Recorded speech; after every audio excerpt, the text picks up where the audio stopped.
dews drop slowly as our dreams take flight, with spears unknown that hurtle through the night. The fallen horsemen clash, the cries resound. Lost armies perish in their cries we're bound. By ancient stones we labor on the shore, by grey old cairns on hills where eagles soar. We're tired of empires, their endless wars. To simpler truths we open up the doors.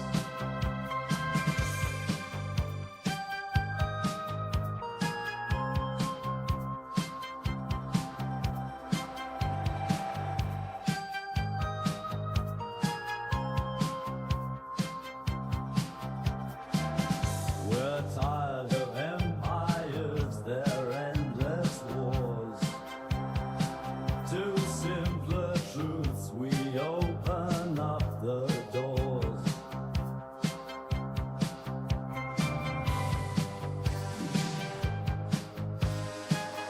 Beneath the still stars, by the flaming gate,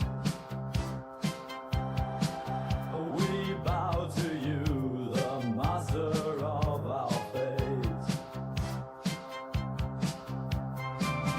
The world may spin with empires lost and found, yet in your cosmos sacred truths abound.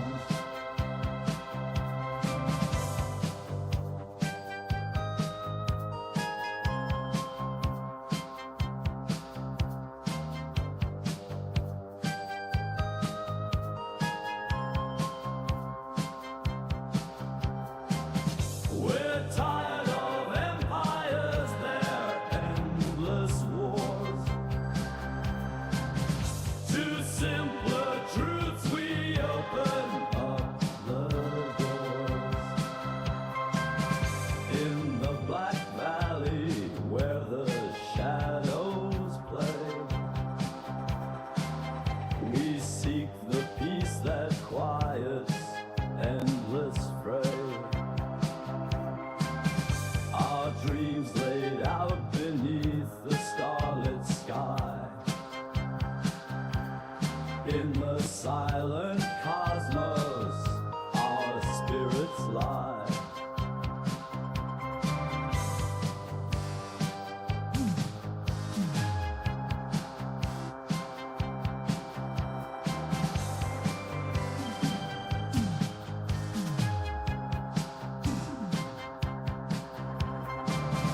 We're tired of empires, their endless wars.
Good evening, folks.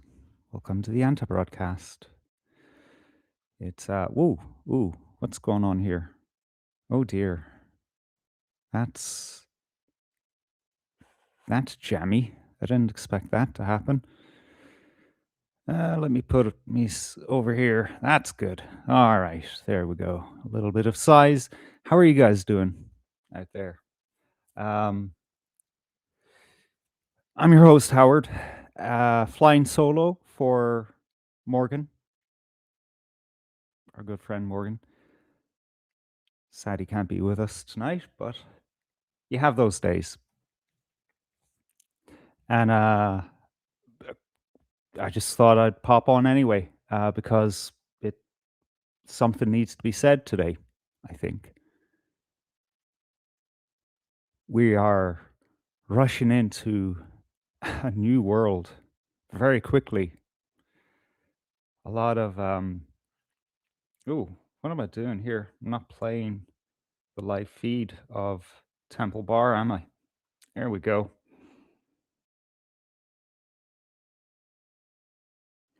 This camera on Temple Bar needs a little windscreen wiper. It's still beautiful. It's almost the end of January. They still have those lights on. How are you guys doing out there in the chat? Good to see you. Space Ghettos greeting us from Switzerland. We have Saoirse, Teresa, Frank, 420, Chuck McNorris. A lot of the usual heads. Good to see you. I'll need the moral support tonight. So I try to fucking do a show. I was struggling with my Stanley range there. I thought I got a fire started. Went to go put on coal on top of the briquettes and it was a no-go. It went out. So fingers crossed it stays lit.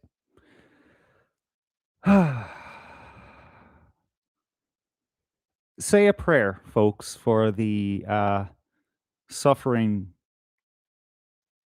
Americans. As low as 50 minus 50 degrees Celsius, they're expecting a strange mix of weather patterns that just happen to coincide in a strip along the medium of the United States. Very scary, really. Not over just yet.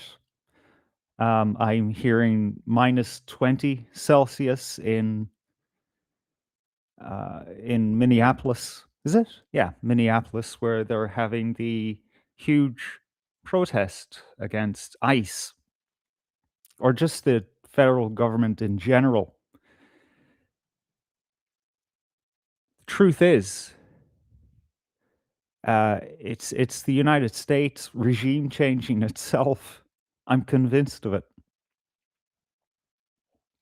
Live by the sword, die by the sword. Or maybe it's just for the sake of chaos. I don't know, but it's not if as it would appear. I hope that if you are watching this video with the title "The New World Order Doubles Down," that you're on the same level with me, that there are hands moving pieces across the grand chessboard. Always is, but this week, the last few weeks, uh, the beginning of this new year in particular, wow, something else entirely. And there are many hands moving things in many directions. Is that to standard? Is that what is supposed to be happening, or is this the chaos of restructuring? Remember, many years ago, Michael Tsarian was a big name in the alternative research slash conspiracy movement, I guess you would call it.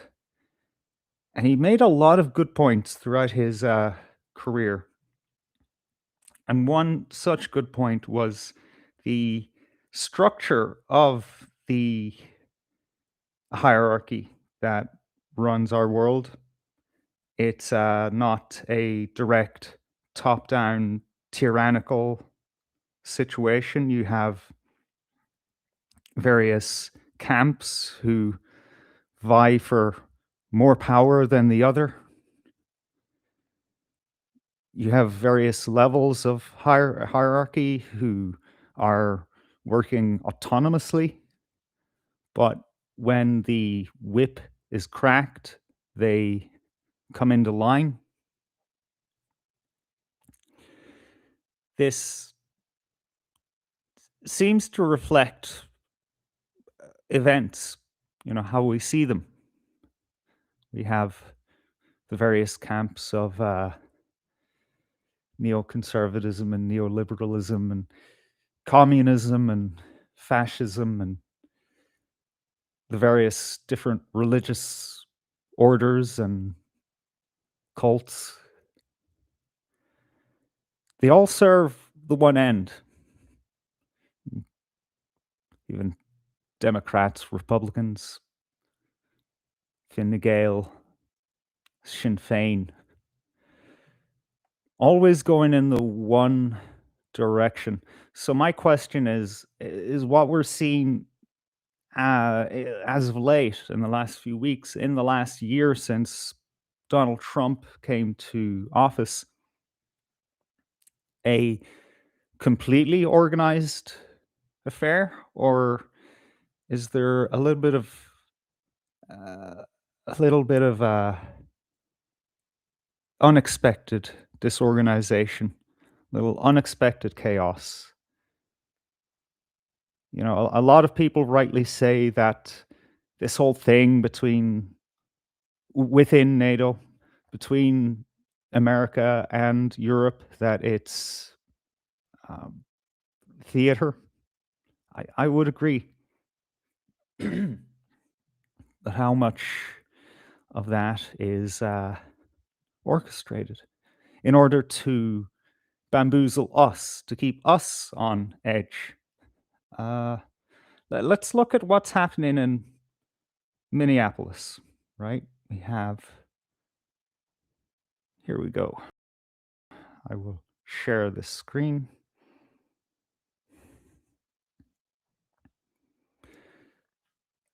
Now, this is a day ago. However, it's been going on, and today temperatures have fallen to -20. Now, this isn't spontaneous, I don't think. This is organized by unions. It's a general strike. It's a story that we've seen many times in many countries at many moments of our history, that the interconnected web of labor unions, socialist organizations, they conspire to lock down a city and push for social change. This is in response to the ICE, or actually, you know what? Something customs enforcement. Shows what great journalist I am. Uh, ICE and DHS, basically, in a way, some people say this is treason. This isn't how the federal government should be policing. I'm not. an American constitutional lawyer. I don't know how this is supposed to go. But I would imagine if ICE and the DHS exist at all, and it's for a reason, you know, they're they wouldn't just exist, just look pretty, or for you know, a glaring crisis which all of the country agrees is a crisis. You rarely get that. Well, the first and last time in a very long time that that's happened was the pandemic. You know, that was a very unusual, very special time in our history. So these organizations are here for a reason. They're being exercised by the President of the United States for a reason, at least on paper. At least that's what we're being told. Now, I don't know. What do you call Tim Walz? Is he mayor, the czar of Minneapolis? Again, I'm not big on my American politics. However, what I do know is, as reported here, he admits local and state police had to retreat because they were overrun by leftists near the shooting scene. Ah, yes, right. Yeah, I'm getting ahead of myself. ICE shot a third person. First, we had this woman in the car. There was big debate there for a few days of who was in the right, who was in the wrong. And a lot of the discourse seems to come down on the side of the ICE officer being wrong because, you know, everyone should be able to respond perfectly at any given second, when even in moments where split-second decisions can mean life or death. You know, you should be able to taunt a police officer with your car and expect to survive, generally. But when there is civil unrest going on, you know, you might want to, you know, be a little more cautious. So we'll leave that discussion there for the Americans to work out, specifically the American courts, because that's what it'll come down to. They will examine the evidence, and as you can expect, the left thinks it's the ICE officer's fault. The right thinks it's the lady in the car's fault for her own death. I'm sure that the truth may lie somewhere in the middle, or leaning towards the ICE officer's innocence. But we'll see.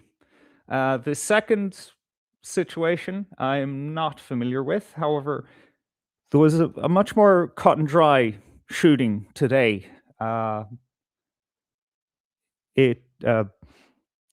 Information verifiable tells us that the man pulled a weapon and intended to use it as the ICE officers were going about their lawful business. Public knows, and this needs to be the event that says enough. Go ahead. No, I'm up front. Governor Caroline, either you or Commissioner Davidson speak to the fact that you talk about you don't trust the federal government to handle this investigation. We know with the Renee Good shooting, BCA said that they were blocked from accessing evidence. Has there been any suggestion that BCA is not allowed to do this investigation? Do you have officers on the ground doing the investigation right now?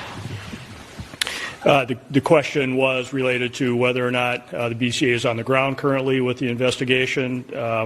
and a reference to previous investigations that the BCA have attempted to be a part of. What I'll tell you right now is that we no longer have BCA agents or public safety, state patrol, or Minneapolis on the ground at that crime scene. Is that an instruction by the federal government, or did you pull your agents out? What I will tell you, and not to get further into the investigation, but DHS pulled out of the scene, leaving that to Minnesota State Patrol, Minneapolis. We did not have enough resources to be able to hold that ground safely, and we had to leave that scene because of the number of people that were available and the safety of those in the public and the safety of our teams. We were able to get there, but at that time we were not able to hold that scene to do a crime scene investigation. I can't talk any more about those details. Who is handling the investigation, if not either DHS nor state officials right now? We'll have more on that, but the BCA is engaged and involved, and we are working.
Oh, look at me. I had the mute on. Oh dear. Sorry about that. Fuck me. All right. Sorry about that, folks. So the long and the short of it is there's a crime scene in Minneapolis. Either someone was murdered or a potential killer was dispatched by the federal police, and nobody's securing that crime scene because they can't.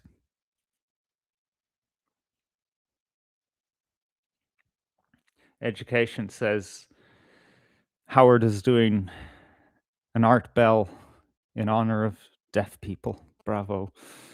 Very funny. Geez, Gardaí are really on Temple Street. Fuck's sake. Temple Bar. Quite a bit tonight, aren't they?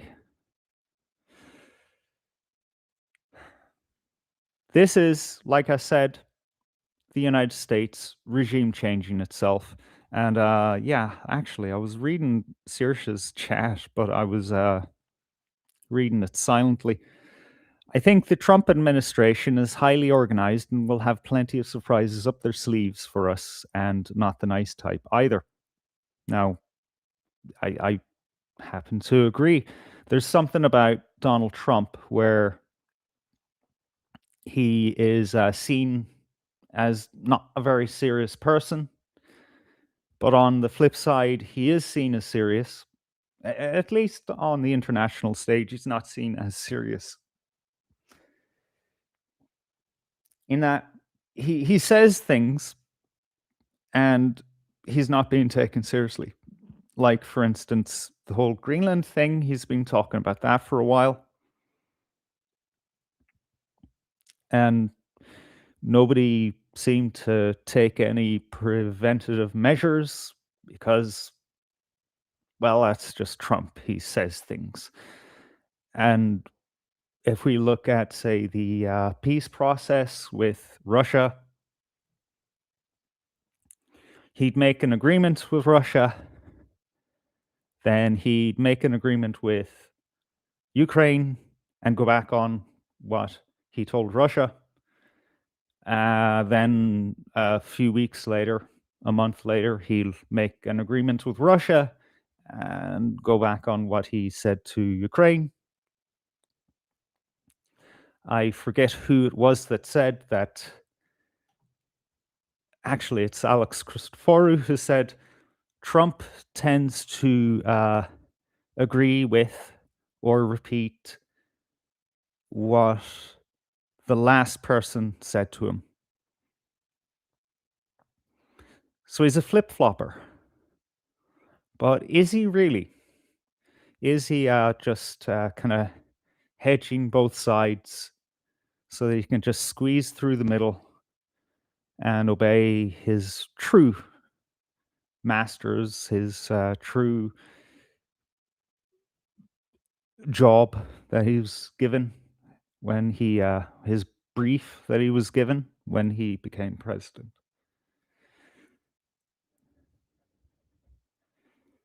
Like, I have to ask questions like, how come it's taken this long to have ICE on the streets, DHS on the streets of various states? Maybe I'm just being a little naive, reading into things a little too much. But you know, these things could have been done way earlier, and they could have blown up a lot earlier, but they're blowing up now. What's this about? I have to ask.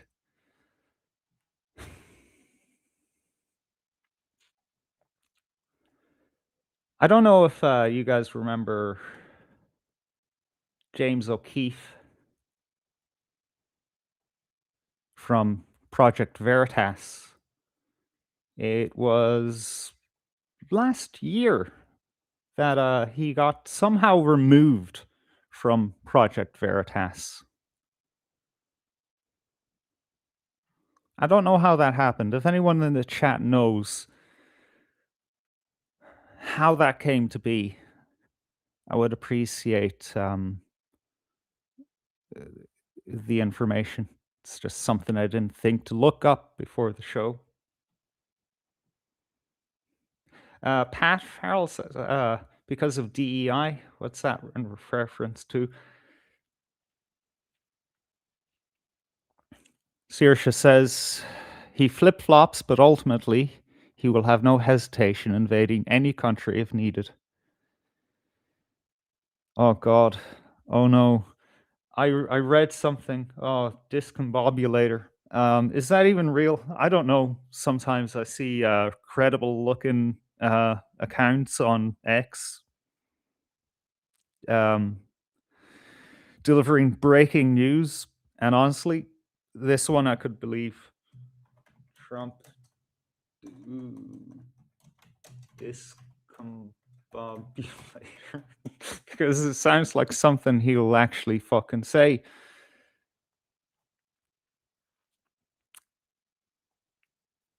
Huh. Oh my God, it is actually real. I thought for a minute that it wasn't. Going back to the beginning of this year, when Trump invaded Venezuela and hijacked, or what would you call it? Kidnapped.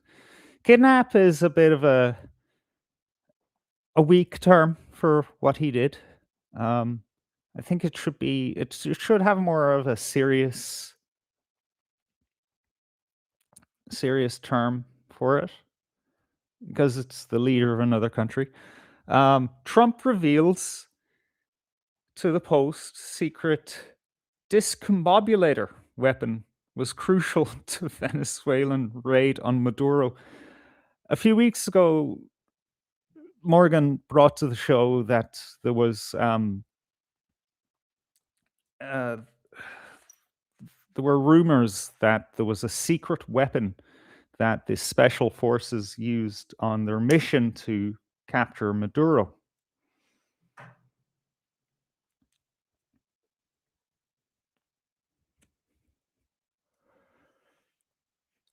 And lo and behold, it's right.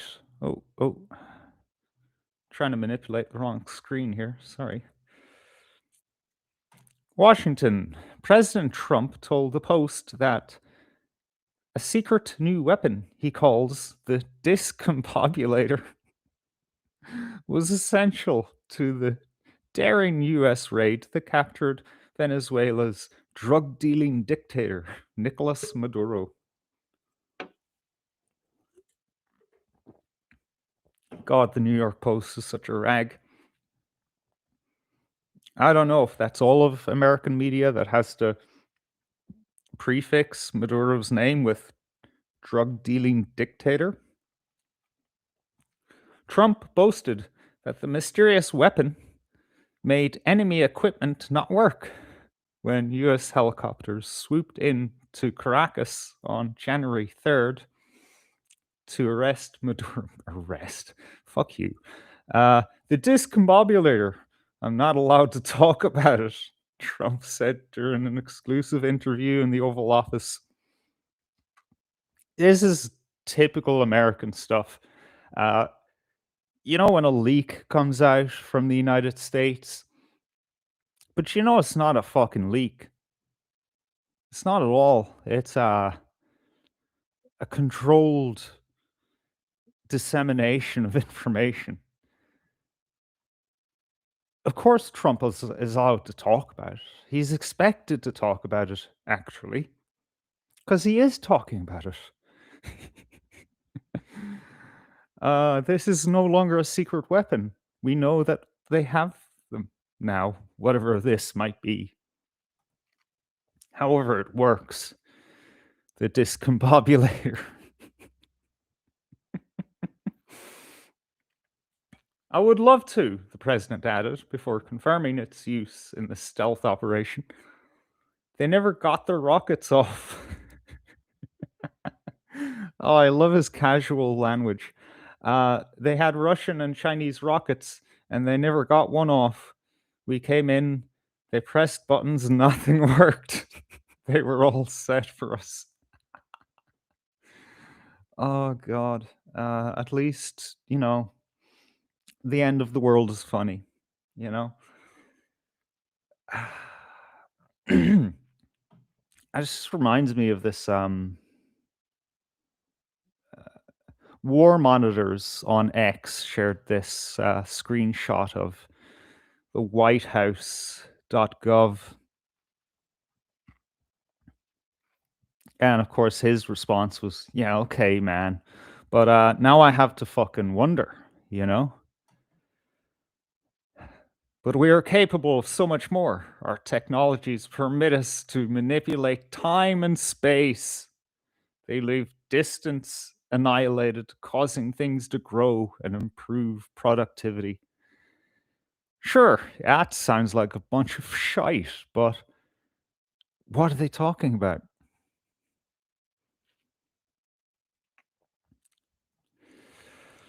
Saoirse says, I'm concerned about the amount of people here depending on Trump to save Ireland. His first loyalty is to the USA. Yeah. If we haven't figured that one out yet, we never will. Like,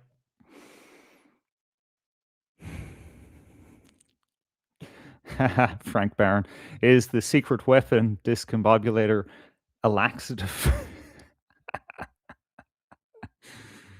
When I first heard the word, I was thinking it was more of an energy weapon that you point at someone and they just get confused, like in some kind of Austin Powers movie or something. This is the world we live in now, folks. Directed energy weapons. that can, just melt buildings, active denial fields. Years ago now, during the war, Putin said, yeah, we have something stronger than a nuclear weapon. And it's unstoppable. And I thought, what could he mean by that? What could that be? So my mind went to space lasers. I even wrote a update on World War III Prelude News, speculating on that. The energy weapon systems that we have today are very advanced, very sci-fi. But no, it just turned out to be the Oreshnik that he was referring to, that we saw in action. I think was it a year ago first that we saw it, and it just turned some factory in Ukraine to rubble. Not with explosions or anything. It just pounded the fucking thing into dust because it came in at such a speed. Hypersonic, which means nothing at all can fucking stop that thing. Not for the next few decades, anyway.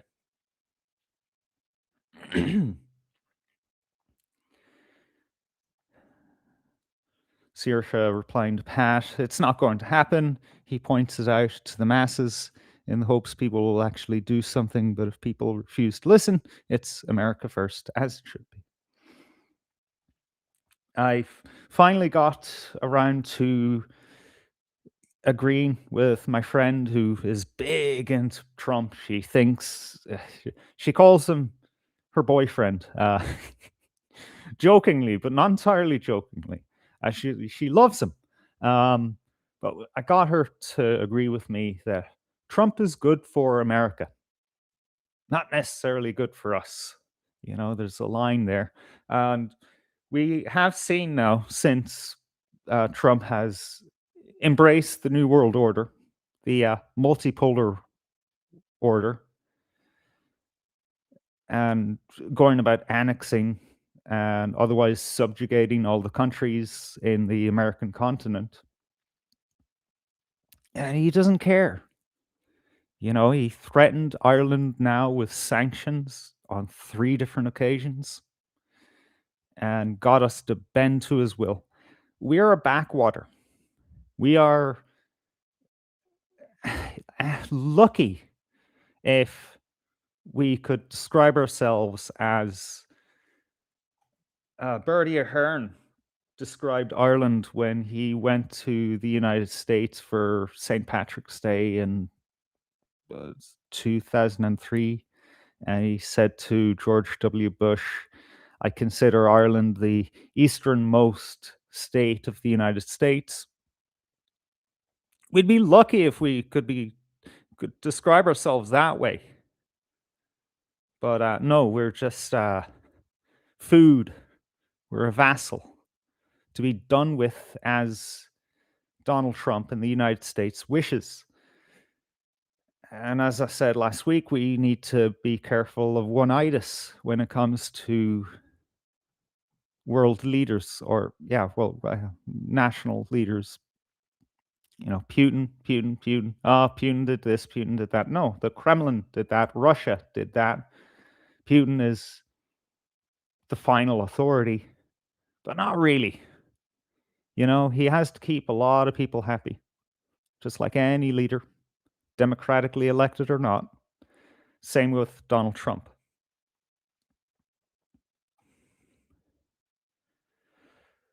Right, let's carry on to James O'Keefe, which I got waylaid. Sorry about that. Now, you know how we've been discussing the whole question of chemtrails and all that now for fuck. Actually, what am I minding my speech for? YouTube isn't going to push this stream to anyone new, so I'm not going to mind my speech. I know, I know when I finish this stream, there's going to be a little band at the bottom of the video talking about fucking contrails as opposed to chemtrails.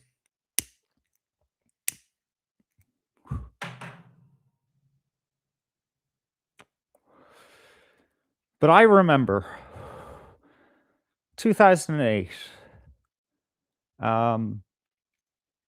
Occupy Galway, which was, you know, it was the Occupy Wall Street thing that spread to Ireland and around the world. You know, I was just hanging out with the hippies and alternative folks there, and the discussion of chemtrails came up.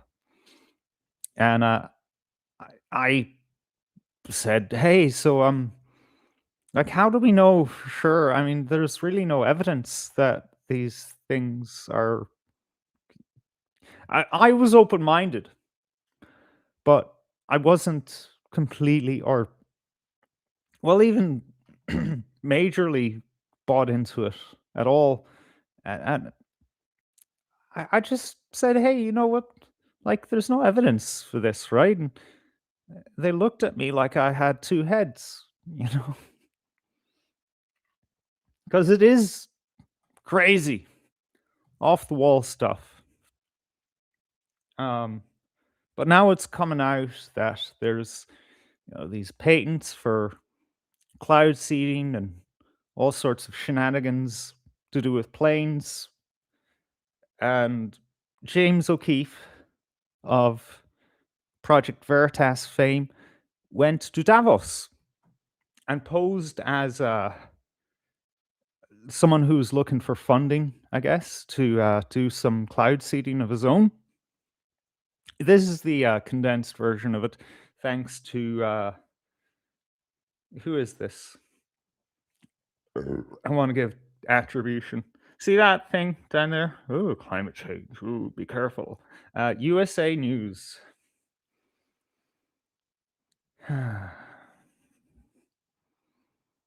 So we invest in these technologies to assist with the warming climate, and the effect of sulfur dioxide in the atmosphere will help block some of the warming, and the particles stay in the air for 1 year.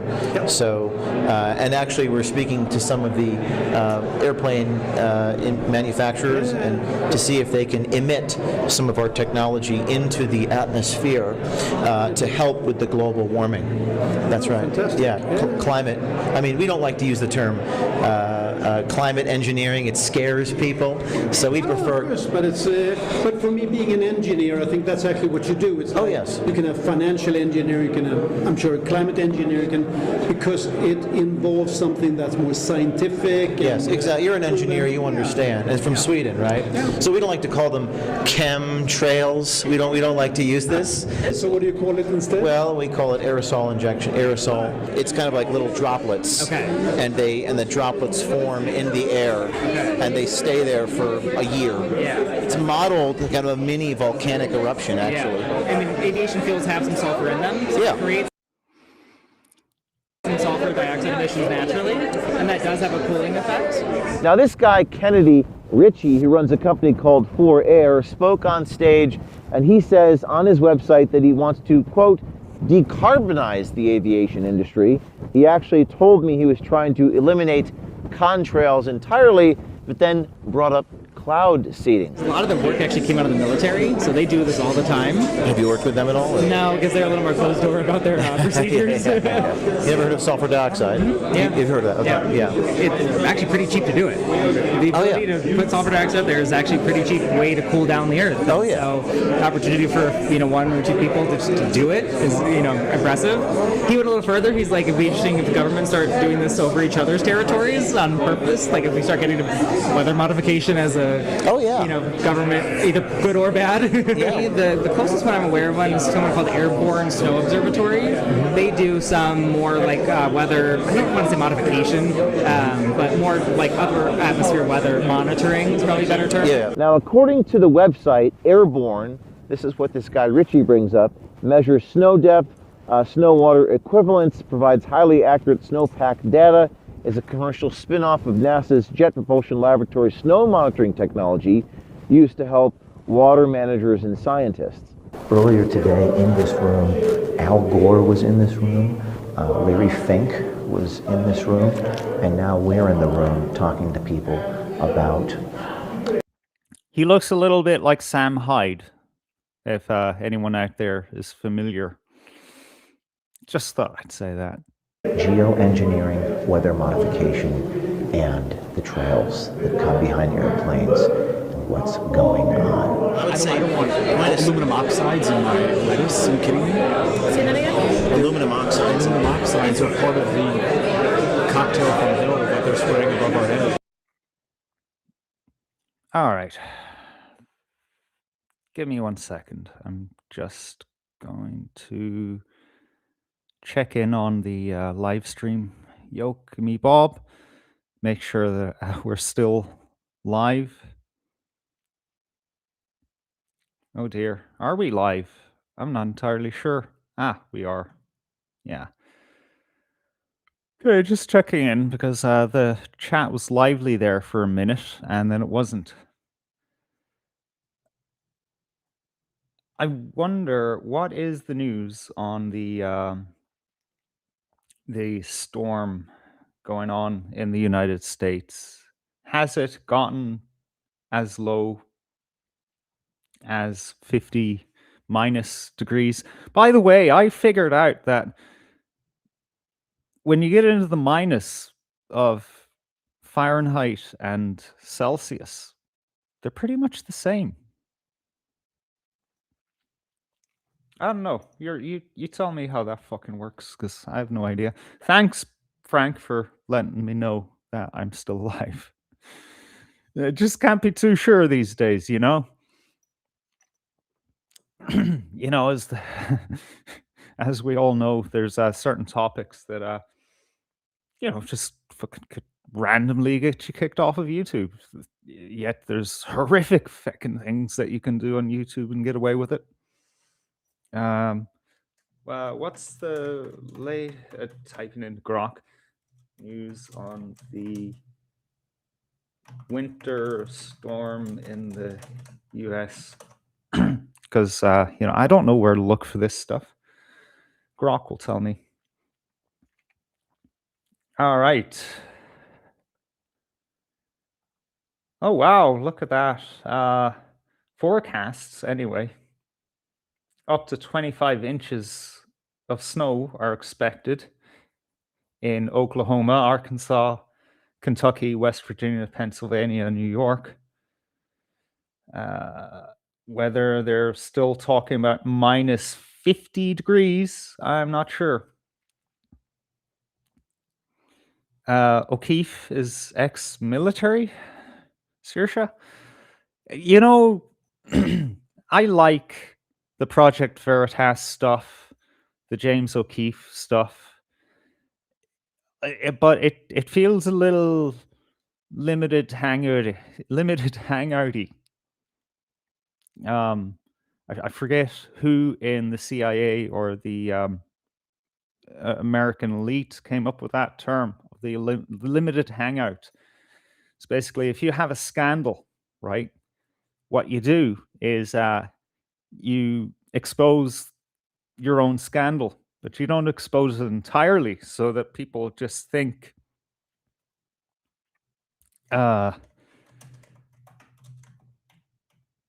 people think they have the whole story when they don't. Okay, Grok can answer me that question. Thank you, Randy. O'Keefe was removed by his board of directors for financial malfeasance. O'Keefe supporters say it was a coup. Yeah, I don't know. I don't know. Not these days. I can't really peg anyone for sure when they're, you know, that far removed from me. But why is there only one James O'Keefe? And how come he gets these stories where, like, what was it, a few years ago, he was in a Planned Parenthood clinic and he was discussing buying fetuses. Stories like that, it's a bit much. It's like you have like this TV show that goes around pranking people, and then after a while, people just kind of get used to that host. So when they walk up to them, they're like, "Oh, this is a prank show I'm on. I'll behave accordingly." Like, how come nobody notices James O'Keefe coming for him? Although he does use other people to get his information for him. I have to say that bleach blonde hair, though, that would throw me off. It's the accent, though. It's very distinct.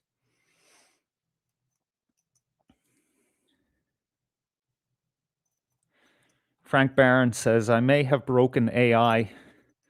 I asked it to produce a nude picture of me. It stopped working after that. All right. Grok says no. James O'Keefe, the founder of Project Veritas and current head of O'Keefe Media Group, is not ex-military and has never served in the military.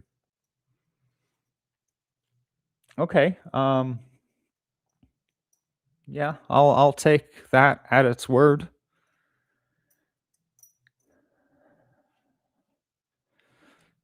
But we have to ask questions now, folks. What is this about?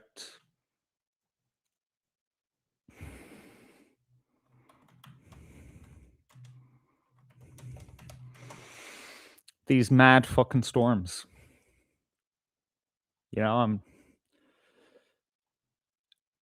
I'm getting concerned about them.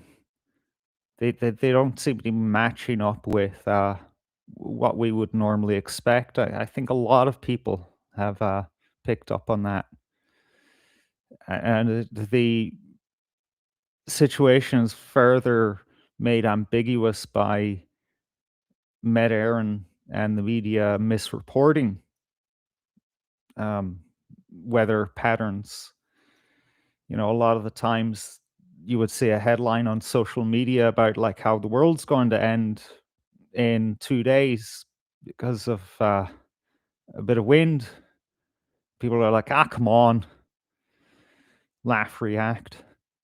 But then, of course, when a real fucking problem is coming down the tracks and we're not completely prepared for it, it's like the boy who cried wolf. All households in Ireland to get emergency preparation booklet in coming weeks. Department of Defence body prepared the advice for handling extreme weather and other crises. Dr. Crispy in the house. Good to see you. Every household in the state is to receive a booklet in the next few weeks advising people how to prepare for extreme weather emergencies and loss of essential services. The Household Resilience Booklet has been prepared by the Office of Emergency Planning in the Department of Defence. It was a recommendation of the review group that examined the response to Storm Owen that hit Ireland a year ago today. The review group said households should have a checklist of actions to take to keep warm, safe, fed, and hydrated in the event of loss of power, water, and communication for up to 72 hours. It is understood that the information to be supplied does not specify a time period for which people should be prepared to cope on their own. Well, I mean, how could it?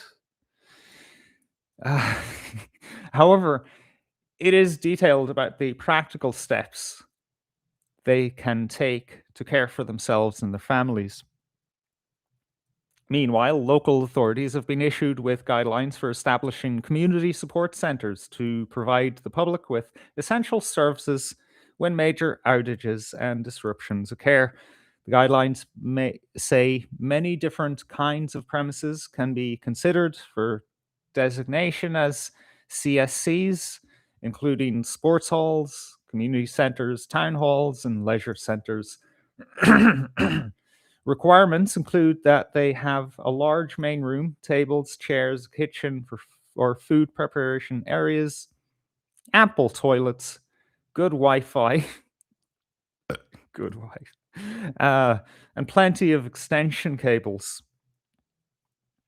They must also be accessible for people with mobility difficulties and have a separate room for nursing mothers or people who require medical assistance, or to have private conversations with Gardaí. Oh, geez, okay, I skimmed this article. That's weird. Like, how? That is weird. How about, I don't know, the fucking Garda station? Just a thought. Ideally, they would also have adjacent car parking, a smoking or vaping area, an electric car charging point. They are not intended to be used as overnight rest facilities. A key requirement is that they are either equipped already with a generator or can have a changeover switch installed to be generator ready. Local authorities will cover the cost of hiring electricians to do the work and will supply the generators. However, the guidelines say only that funding may be available for other costs incurred by a CSC if it is called into action during an emergency. I don't know what to think about this. Some might say that, well, look, how come we can't survive on our own anymore? And I would say, well, maybe us being so hopelessly fucking entrenched in the system, as opposed to how free we were a few decades ago, Like, I'm blessed that I can have a coal fire because of where I live. I can have a fire at all in my own home. The only thing I need to consider when I don't have power, when I don't have electricity in my home because of some kind of outage, is that if I put on the fire, then the back boiler might explode, so I need to constantly run the hot water tap. That's not good, but still, I can warm myself. I have a car that I can use as kind of a mobile generator, keep my phone charged. And then that's all I need, really, because I can cook over the fire. I can boil water for tea and coffee on the fire. And once I have my connection to the outside world, my phone, which I can charge from my car, or I can get in my car and go somewhere if I need to be around family, etc. I'm grand. Most people don't have that, though. I live in relative luxury compared to others. Yes, it's a bit more hardy. I can't just flip a switch and there's like this flow of gas from the mains that keeps me warm. But it's a trade-off. And that's what our society has become, a trade-off. We have gone deeper and deeper into this need for the system. And then when that falters, which it will many times in the future, yeah, it's grim. It's fucking grim. What are people in the chat saying about this?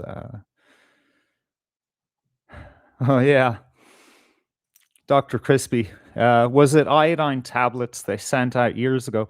How long ago was that? That was 20 plus years ago. Yeah, even Frank Barron mentioned the iodine tablets. Yeah, we need to remind the young people that this is what happened. They scared the living shit out of us by sending out iodine tablets to every home in the country. And this came down to Sellafield, wasn't it? The nuclear processing plant, basically beside the Irish Sea, which is a kind of a troll. I remember seeing a post on social media a few days ago. It was a map of Ireland, sorry, France next to Germany and Flanders, whatever that country is, Belgium. Yeah. And it's just this little crevice of land that is a part of France with countries on either side of it. And there's a nuclear power plant there. And the joke was how to be a nice neighbor. So I think certain powers in countries tend to build nuclear power plants on the borders with other countries. No idea why. It's a bit weird. Maybe it's just a British and French thing. I'm not sure. Okay. Dr. Crispy says, "Oh no." In keeping with that time period, my punt euro calculator still works. Oh man, hold on to that. That's a relic.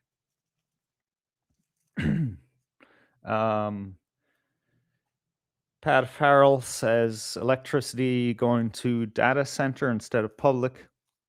What was the statistic Morgan said last week? Something like 35% of the electricity now is going to data centers. And by the way, it needs mentioning I'm flying solo for Morgan this week. Also in the chat, Sears said, yes, Pat, rolling blackouts to become the norm. They're the norm in some parts of the country, depending on where you are. Not necessarily through lack of power supply, although there might be.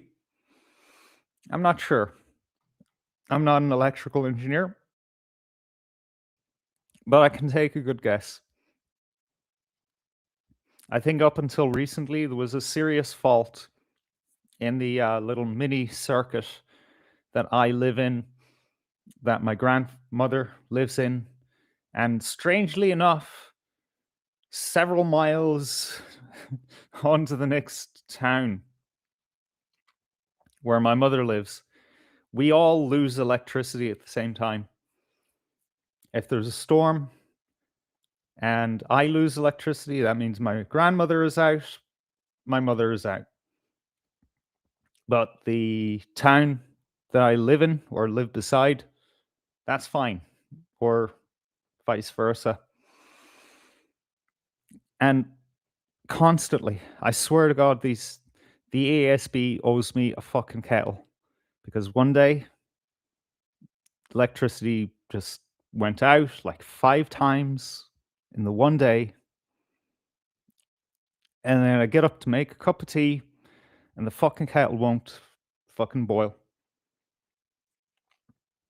And this is something that has been experienced around the country. It's just fallen apart.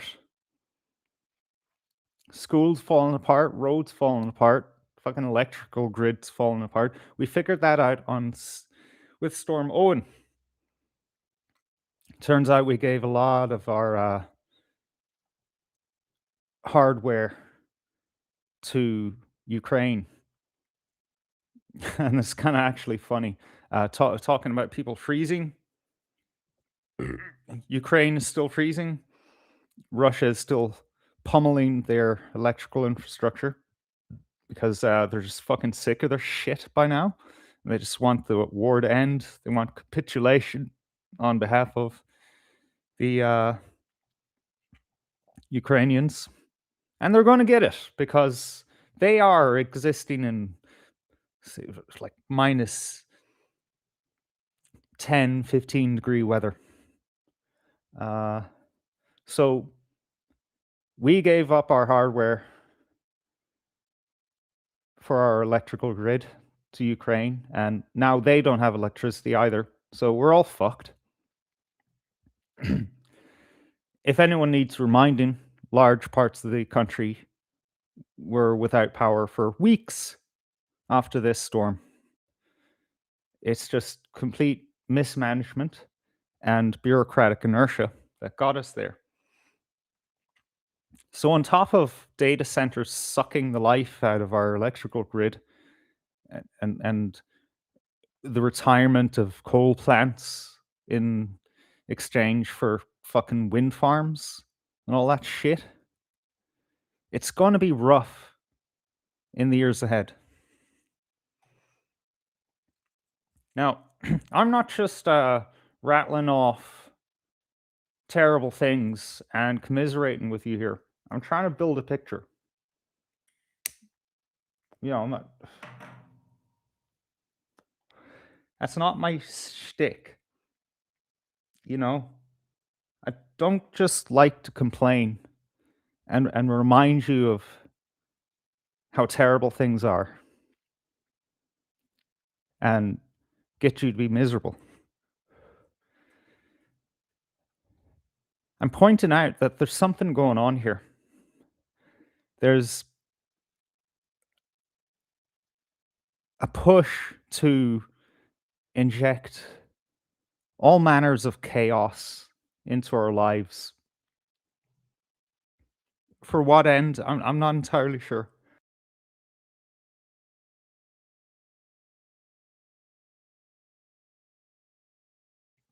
Sorry, I'm chesty today. Oh yeah, what was that HSE article I saw? The HSE are concerned about some super flu, that the symptoms only attack at night. Honestly, that just kind of sounds like people having anxiety attacks, if you ask me. You know, your mind is intimately connected with your body, you know. There's a lot to be anxious about lately, these days.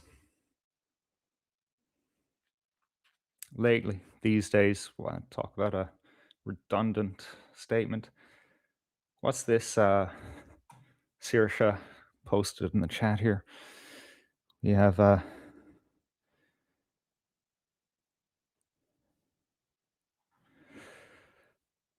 so my point is that there's a rhyme and a reason for what we're seeing. Can I tell you why? No. All I know is that there's a pattern.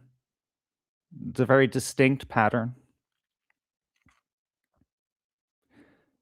And I know that they wrote books about this. You know, the military and intelligence agencies. It's the new generation of warfare. You know, that the enemy is no longer just and primarily foreign militaries. The enemy is the people and the information that we share and our power, our raw power as the populace, you know. What is that fucking article? That was funny as fuck.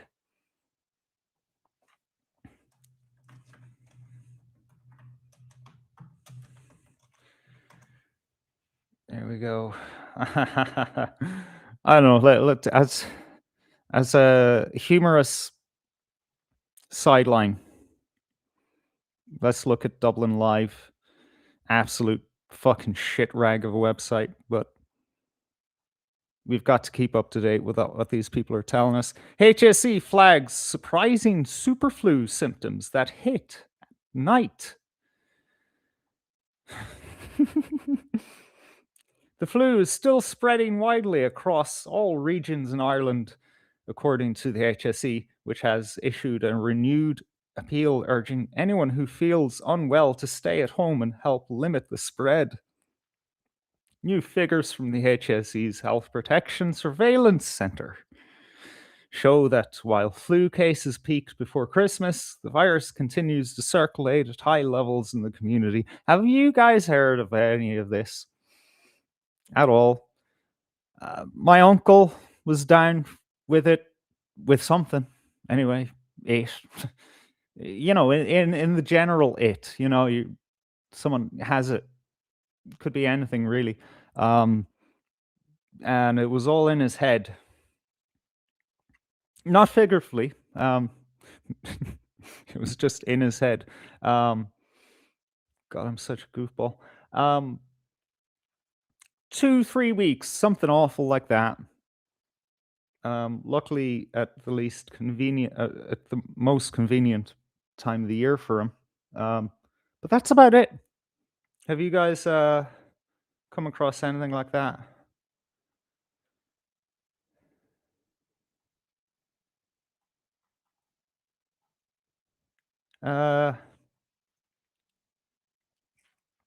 Dr. Crispy says, this feckin' flu's getting out of hand. Bring back COVID.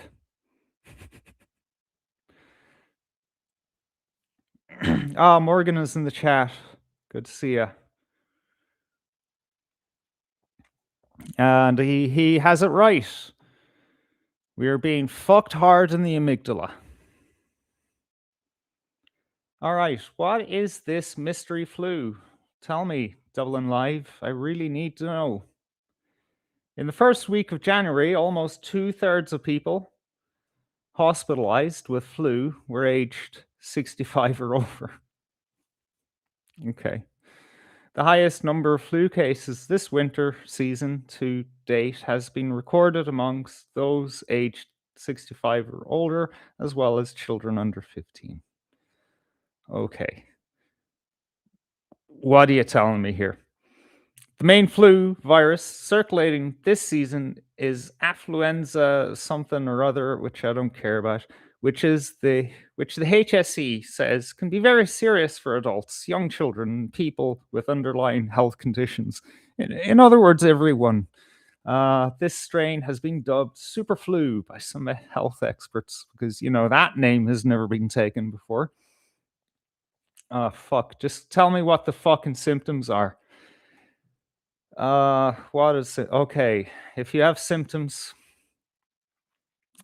please do not visit vulnerable. Okay. Okay, what are the symptoms? All right.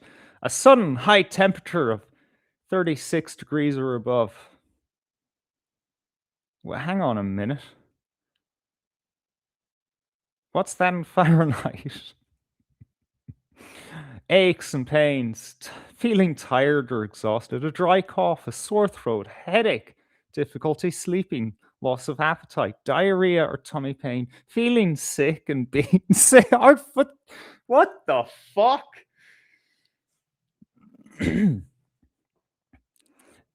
What does that mean?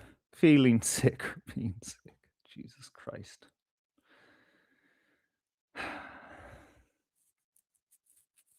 Oh dear. Oh dear.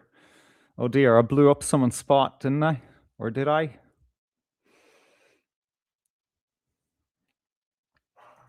So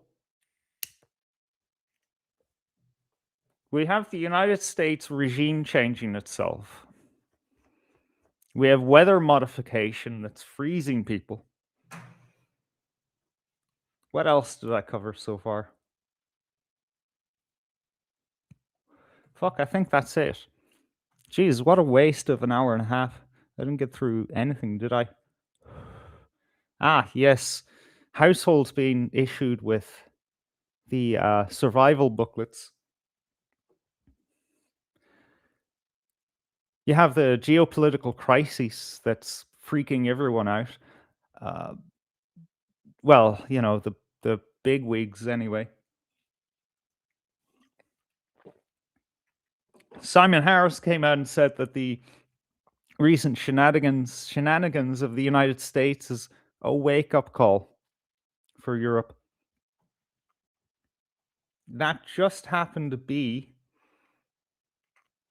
the exact same sentiment of Christine Lagarde of the European Central Bank. She literally said the same thing, probably on the same day as Simon Harris. This is a wake-up call.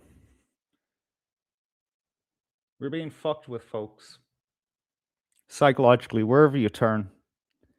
And it's for a reason. And it's getting intense right now for a reason. Keep us off our center. And I think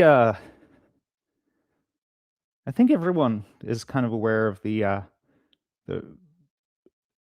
recent spate of aurora visible across Ireland. We got that, what was it, back in summer. There's a lot of solar activity. That can easily be fucking with people.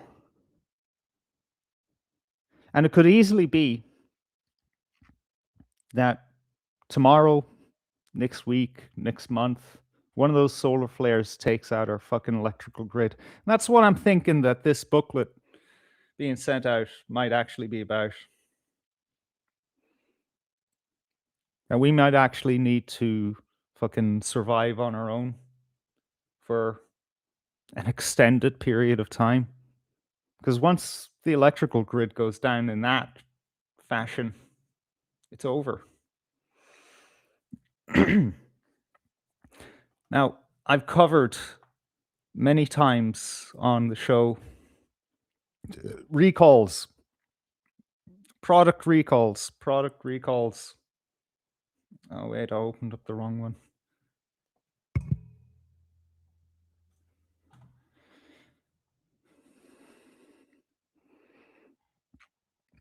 It seems that every fucking week there's a product recall. What is going on? Here we have Lidl.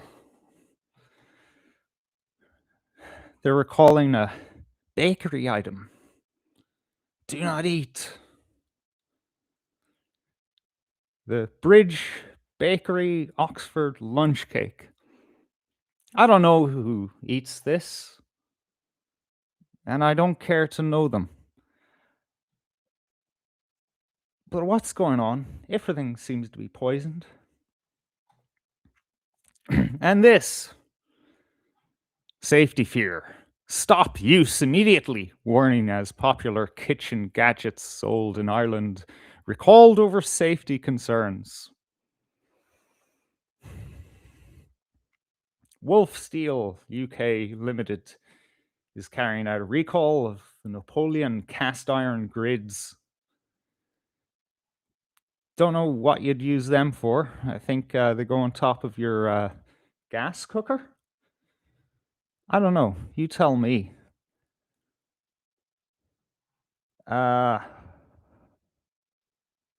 What's wrong with it? Because usually you'd be told that, there's some deadly fucking toxin in the food. Don't eat it. But they're not being very forthcoming. And in the news, 2 infants have died in France because of baby formula that's produced in Ireland that had some fucking lethal toxin in it. What the fuck is going on?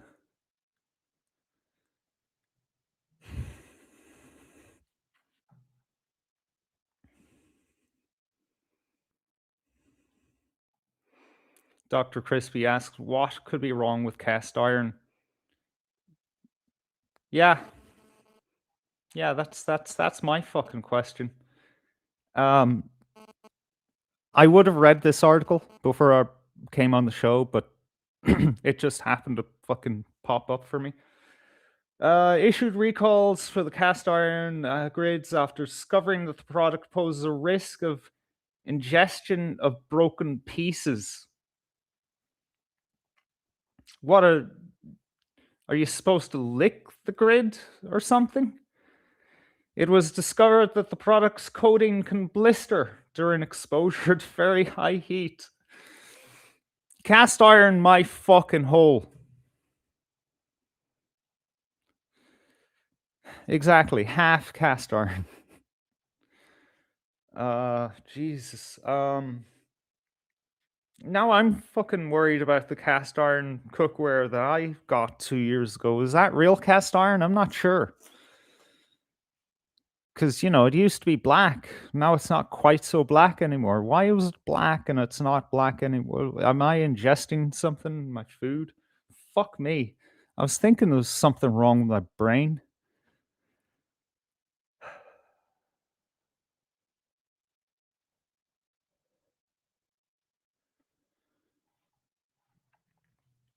But that's the long and the short of it, folks. I just thought it was important to bring these matters to light.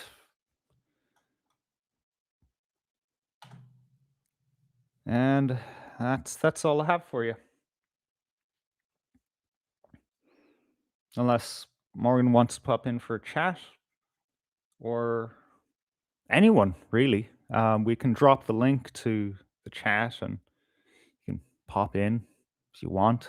I don't mind hanging around for a little longer. But I think coming up on 2 hours is good enough for the main show. What I would like to do is go and top up my Stanley range with some coal, because it's getting a bit chilly. Luckily, we are not suffering like the people of North America with oh, look at that. Someone's really happy there, dancing in the street. Luckily, we're not suffering like the people of North America between minus 20 and minus 50 degrees Celsius. What can I play? Say a prayer for our friends over there in the West. We'll be back in a bit. And join link will be in the chat soon. I march no longer. I fight no more. You can send out all the tracks never lost, but I'm done with war.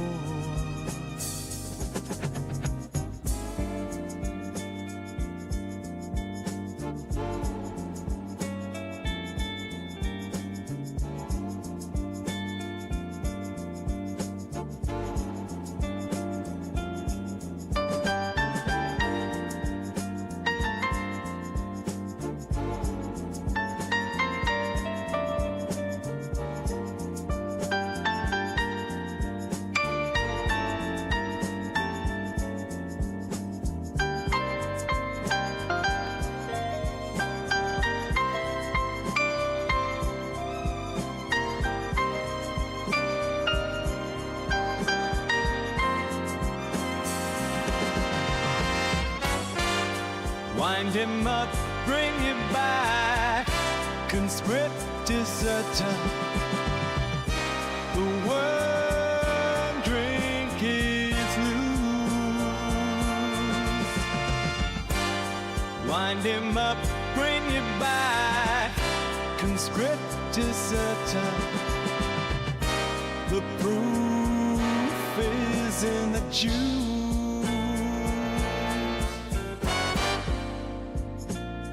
O'Connell's Boulevard,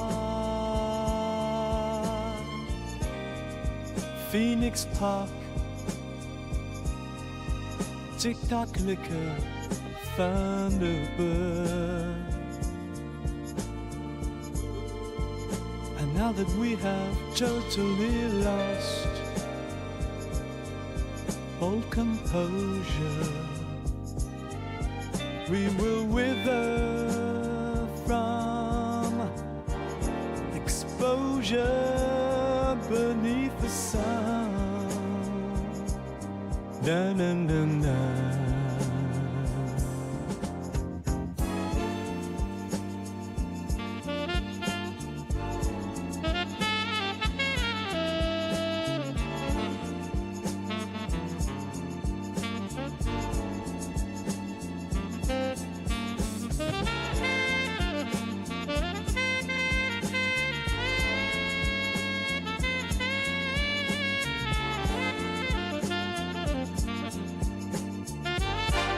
Wind him up, bring him back, conscript deserter. The word drink is loose. Wind him up, bring him back, conscript deserter. The proof is in the juice.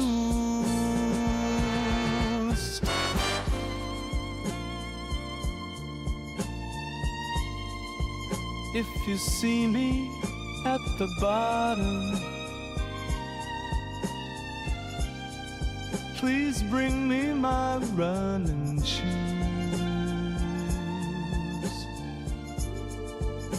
And if you see me getting caught up, yet you know what to do.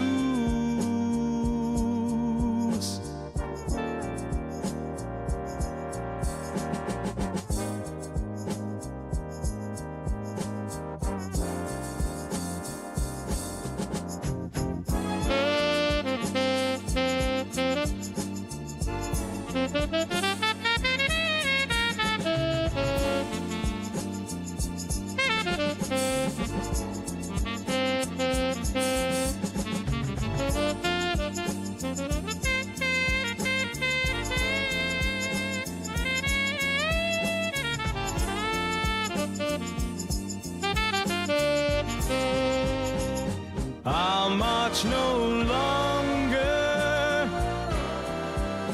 I'm done with war.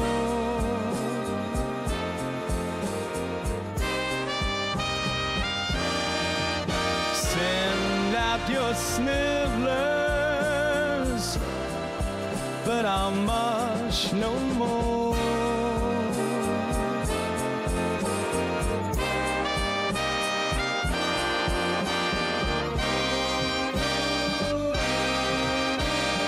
I'll march no longer. I'm done with war.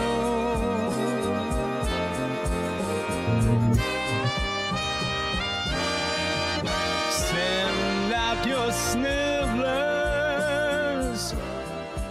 but I'll march no more. I was supposed to take a look to see if there's any news on the Minneapolis situation. However, I got distracted reading the chat. Sorry, I couldn't say goodbye to Frank. He said, I hope it's smoky coal. These days, yeah. There's a certain place I can go to get, as you call it, smoky coal. You know, coal, like, you know, the actual rough coal that you get out of the fucking ground, not this recomposed shite. Can't put my finger on whether the recomposed stuff is better quality. I have to run more rigorous trials to figure that one out. But I do love the smell of burning coal. It's yummy. All right, a checkup on the Minneapolis situation. Since nobody wants to join in on the chat, I will sign off after that. Bookmarks. Turn off the bookmarks. Great. Make my page a wee bit bigger.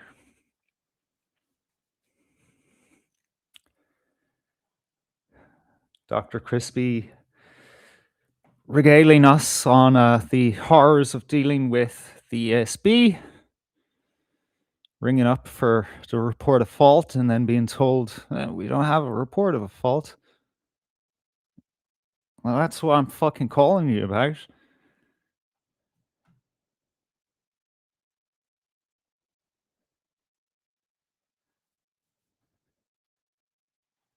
All right.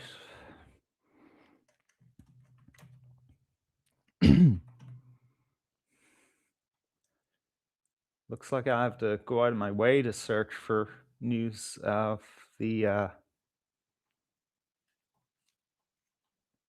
recent events in Minneapolis.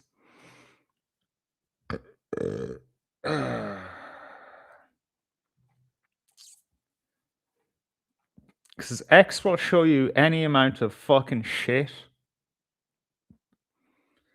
for its own purposes, but geez, even when you search for something you want, you can't find the fucking thing.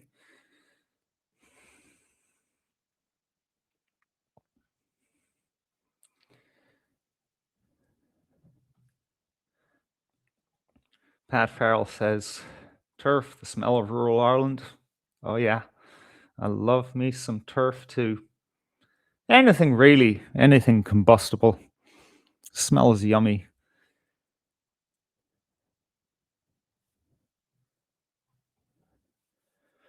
Sears says the northern coal will deliver the real coal by the pallet load. Even though it's by courier, it's still a great price. Good to know. I don't know what part of the country they serve, Saoirse.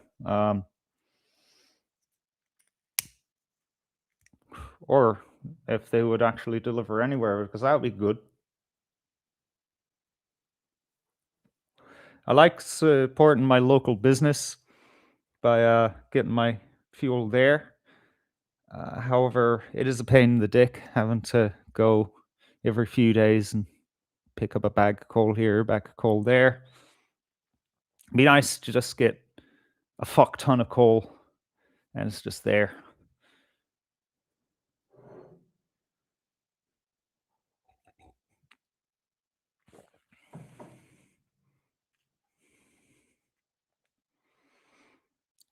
Chris in the chat, nice to see you, man. Plenty of footage online. Anyway, Irish backing Trump's America after this should be ashamed of themselves. What's your take on this ICE, DHS, federal imposition on states, Chris? I'm curious. I like to get a balanced take because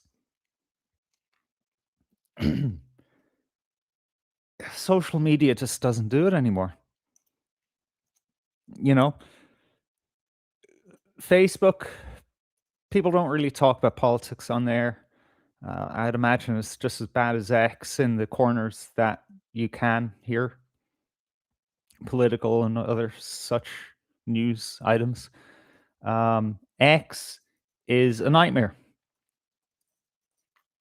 I forget who it was on the Jimmy Dore show who described the For You tab as a psychological operation. Fucking hit the nail on the head there, because that is just there to piss you off. Yes, you're hearing from the other side of the aisle more than you're hearing from your side.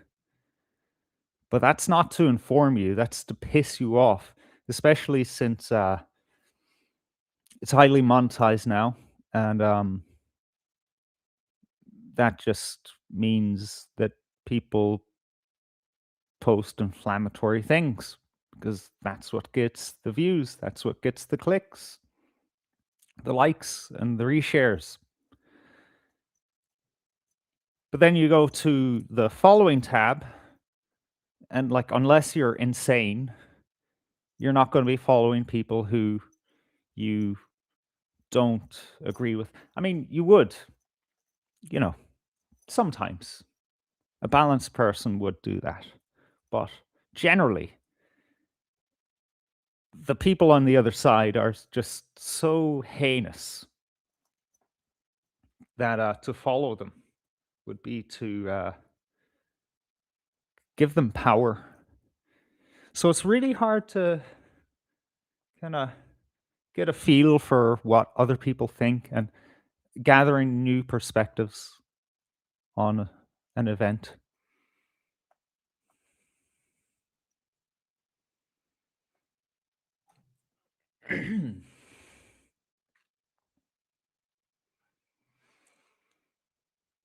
Untrained goons filled with MAGA rage. So I heard a thing about actually, you know what? Just for fun, let's do something.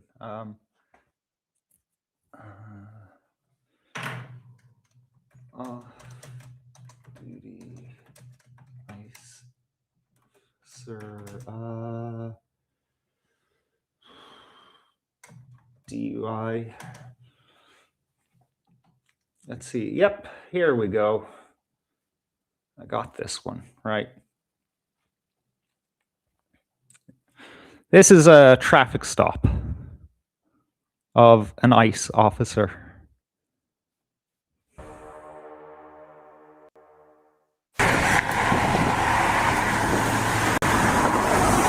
Hello. Can you roll down the back windows for me too? Sorry, you got real dark tint.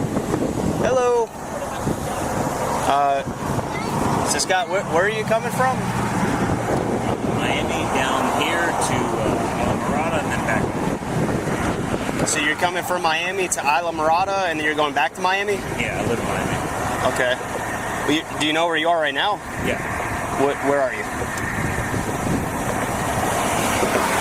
We got the overpass over here, 18-mile stretch, overseas highway. Okay. Where did you do today? Where'd you go? Did you go fishing? Did you go to a restaurant? Well, you're about 100 miles off of where you think you are. Come on, bro. This is the American version of the Masonic handshake. Come on, bro. As in, I'm one of you. What are we doing here? He actually uses that phrase. What are we doing here? No, I'm not. You are. Who's the guy in the white shirt? That's the Colonel. Colonel, don't mean shit to me. Okay, well. Okay, I'm in the way of this. Oh. Can someone tell me what the fuck is going on with this thing? I swear to God. I want my money back. All right, so if you notice there in the background, there's a fella in the white shirt. Someone of a certain amount of authority. It wasn't really explained by anyone, really, during this traffic stop or afterwards. I'd imagine that this guy is like the boss of the cops, the traffic cops, or a federal employee that outranks this ICE officer. Federal. Okay. I'm trying to get home. I got my boys with me. Who do you work for? DHS. Do you have your ID with you? No, I don't. Okay. But if I call... And we'll just skip ahead here. Oh, okay. It didn't take that long to get him out of the truck. Thank you, sir. I appreciate it. So can you just walk like right over here? Guys, come over here. Can you just come over here for me? Okay. So you said you're coming from Miami, going to Isla Mirada, and going back to Miami. Yes. What are you going to Isla Mirada for? Guys, seriously, are we really doing this right now? I'm just asking you a question. You said you're going to Isla Mirada. What are you going to Isla Mirada for? Lane. Yeah. This is this stripe of person that works for the DHS. No, Saoirse, I didn't get your email address because we're separated by two we have 2 degrees of separation between us, so sometimes the signals get lost or delayed. But get that to me, will you, please? Thanks. Are we really doing this, man? And then he decides to refer to this humble traffic cop by his surname. It's just one step below saying Officer Lane or whatever his rank might be to really point it to him. It's like when your parents used to give off to you and they'd use your full name, with your middle name as well.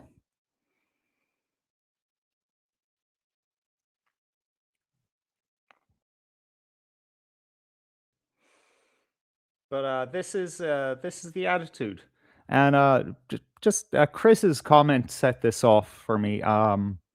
Untrained. No, it's worse. These guys are largely veterans. They have been in war. And this guy, you don't want to be on the wrong side of him. We all know cops, right? When you have a dickhead cop, you don't want to be in an interaction with them where you are seen to be in the wrong, or you clearly are in the wrong, because he will treat you like absolute garbage. And the reason why he would treat you like absolute garbage is because he's a fucking alcoholic who just breaks the law because he thinks he's above it. He drives around drunk with his kids in the fucking car. And then he'll dare to say, my wife's leaving me, blah, blah, blah. Now, I'm sure it's tough, Life isn't fair. The world of relationships, it's rarely fair. However, come on, man. This is the standard. So a lot of these guys have PTSD. So if someone, I don't know, is reckless with them in their car on an icy road, they might kind of lose track of what's safe. They might take extraordinary measures to neutralize you, especially in the case of that guy who shot the woman in the car. He had a similar experience where he was dragged by a moving car for, what was it? A few hundred meters or something. It was insane. So he didn't want to relive that experience. And that's what you need to worry about most with cops, is if they had shitty experiences with people before. It's like a beaten dog. Speak of the devil. The Gardaí are driving down Temple Bar once more. It's like you can drop the needle anywhere, and there's a fucking Garda car on that fucking street. What is the story with that? Chris said they're very similar to black and tans taken from the battlefield and put onto the streets with no control. I don't know about that, but hey, I'm not there, so I can't say for sure. Good night, Morgan, and thanks for reminding people to like the stream. That's it's important to us. It I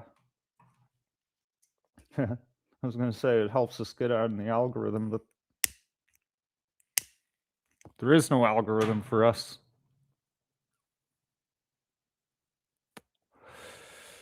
But do subscribe if you are so inclined, because that helps massive.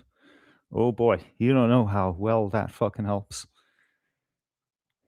It puts a smile on our face when we see a few subscribers come in. Like just now, we got one subscriber after 2 hours of work. Yay. So worth it. Dr. Crispy says they should arrest the pub for selling €9 pints. All right, I think we've come to the natural conclusion of the stream.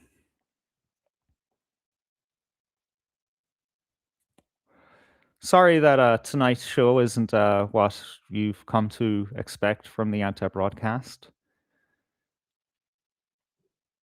But extenuating circumstances have imposed themselves upon us. You're going to get days like these.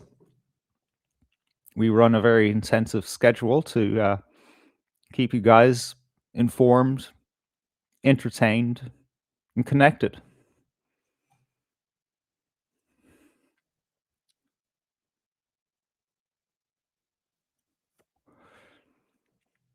And if you want to help us out on that mission, you can hop on over to antibroadcast.com. Wait, where's this? Yeah. All right. Link on screen, QR code on your screen. There you will find links to kick.com, where we broadcast from, as well as rumble.com. We broadcast from there. We have one viewer on Kick. We have 2 viewers on Rumble. Thank you for joining us over there. That helps a lot because eventually YouTube is just not going to be possible for us in terms of live streaming. So when we do finally have to migrate over, then you'll have to find us there. And if you do sign up to those websites and follow us over there, you'll get email notification that we go live. We're going to do what other streamers do, broadcast half an hour or an hour earlier than the show begins to, let you know a bit ahead of time that we're going live. There on the website, you will also find our social links. X, Facebook, Instagram, and others, so that if we are kicked off of most of our social media presence, at least somehow you're going to find us again. Also there, you will find the Buy Me a Coffee link, and we would appreciate if you threw a few coins in our cup so that we can keep the show on the road.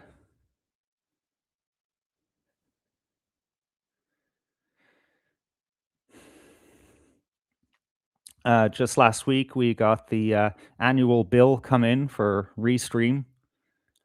I really wish that I was a little more with it and, could give a little more thought to whether we want another year of Restream, because it's a bit janky. But then again, it does the job. It keeps us on air. But yeah, if we could get a few quid to go towards that bill, that would be nice. Dr. Crispy asks, are you in the Discord? Yes, right, the Discord. Because the link on the website might not be up to date. I would recommend that you join us in the Discord. The link is in the chat. And if you're watching this after the show went live, the link to the Discord chat room will be updated on the website, so you can click on that link there. I forgot to mention the Discord. It's so quiet these days. But seriously, hop on over to there, because it will take us a while to get in contact. At least sign up just long enough for me to send you the link to your astrology reading, because I'm mad to get that to you. And yeah, just because I worked hard on it, and I'm interested in what you think. So, folks, take it easy. Learn to breathe deeper. This is advice for me as much for anyone else. Drink water. God, I know I need to drink water. And yeah, just don't let the buggers get you down, because that's the agenda.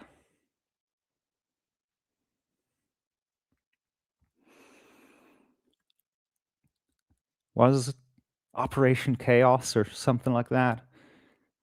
Or what was that quote from the CIA chief?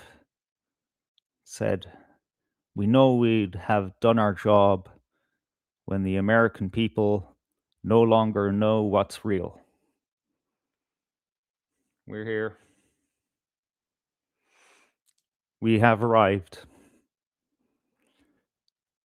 So as long as you know what the agenda is, you're more psychologically armored against it.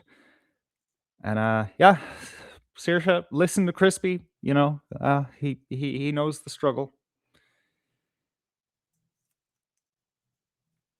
You gotta limit yourself, your exposure to the internet, but it can be done.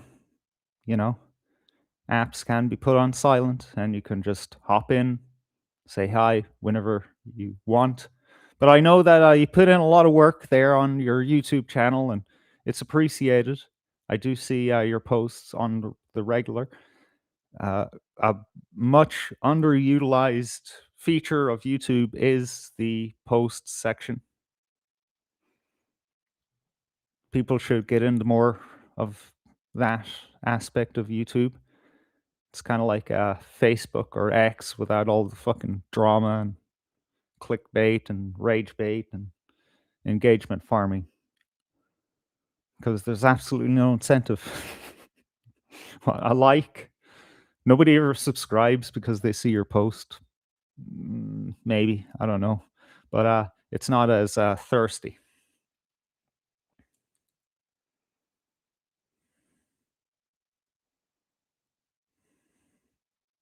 And yeah, I will put up a post of that link to the Discord. Yeah, that's a good idea. Thanks for that idea, Saoirse. All right, good night, folks. Take it easy. Actually, you know what? It's been a while. I'll play the prayer. Because we need a good old pray right now.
Ta